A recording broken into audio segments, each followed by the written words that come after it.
to NASCAR. They tell the story of the sport, showcasing NASCAR's talented competitors and hardworking contributors to millions of fans around the world.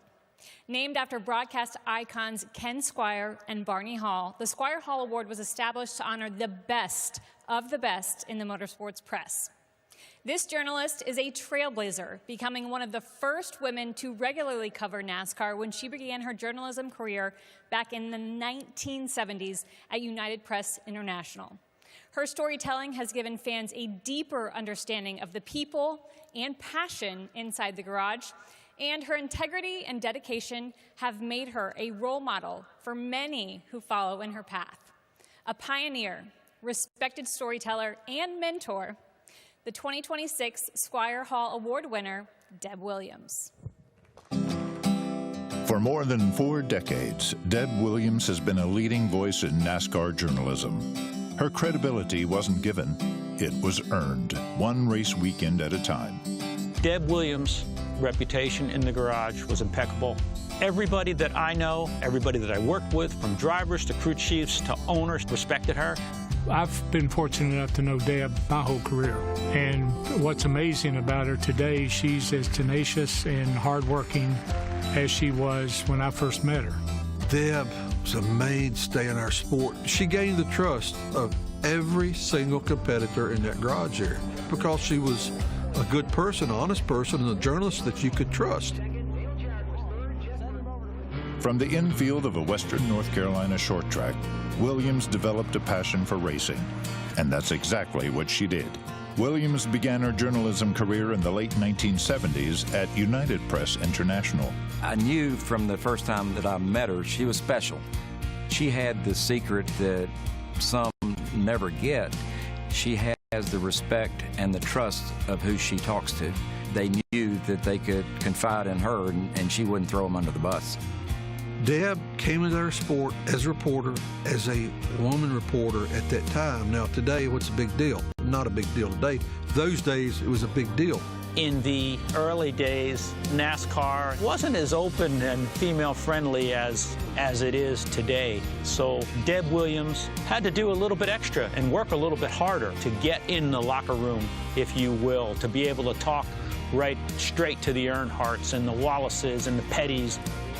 Deb broke that ice, and it gave other females that wanted to be in the sport hope that they could do it too, and I think we all benefited from it.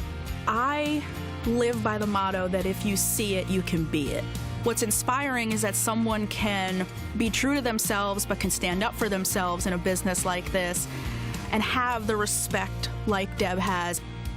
She wasn't afraid to ask the difficult questions, but she was very fair about what she asked and about what she then put in her stories. The biggest thing I have taken from watching Deb in this business is there's a right and a wrong way to do this. And if you do it the quote-unquote right way by building relationships and treating people right, then you're going to go far. Williams spent 18 years with NASCAR Winston Cup scene, serving as editor for 10 of those years. She has received many awards for her work in the sport, including being the first woman to receive the prestigious American Motorsports Media Award of Excellence.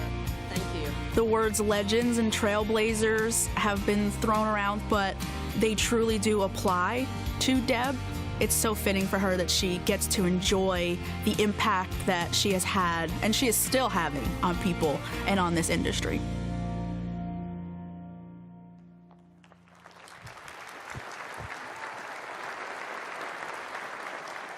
And it's great to be joined by Deb now. You've been covering NASCAR for over 4 decades, yes, sharing the stories with the fans and serving as one of the first women on the beat full-time. What does it mean for you to take home the Squier-Hall Award? Well, first of all, you have to understand who it's named after. And Ken Squier and Barney Hall's contributions to the sport and to NASCAR are immeasurable. And so, to me, this award is the Mount Everest of motorsports journalism awards. So, to receive this award tonight means that I have reached the top of Mount Everest in my profession, as this is the peak of the motorsports journalism awards.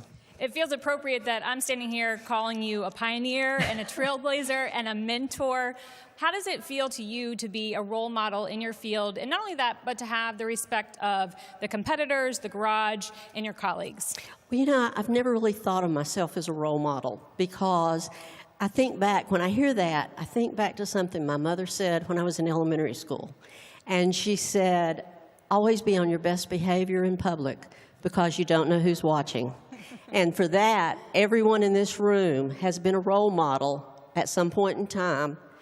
You may not know it because you don't know who you influenced, but many of you have been my role model throughout my life and at different points of my career. And as far as having the respect of the garage and my fellow journalists, that's a treasure because this group does not give respect. You have to earn it, and that's why it's a treasure. Well said. Congratulations again. Thank you. Still to come,